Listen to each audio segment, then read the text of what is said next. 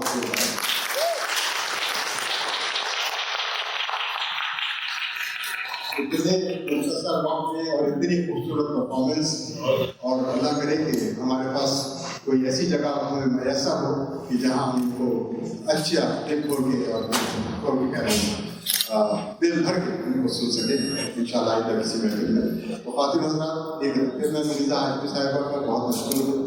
جناب حبیبہ صاحبہ، آپ کو آج بہت پریشر میں ہے کہ آپ کو جانا بھی ہے دوبارہ، اور آپ تمام جتنے بھی یہاں خواتین اور حضرات تشریف رکھتے ہیں، آپ کے آنے سے بھی رونق ہوئی ہے، اور آپ لوگوں کا بہت شکریہ. بڑی اس کے ساتھ ہی جانا چاہیں گے. اور ہمارے جناب رضوی صاحب، یہ جیو ٹی وی کے میں ان کا خاص طور پر مشکور ہوں، آپ کوریج کے لیے یہاں تک رکھتا ہے. شاہ رخ صاحب، thank you John so much.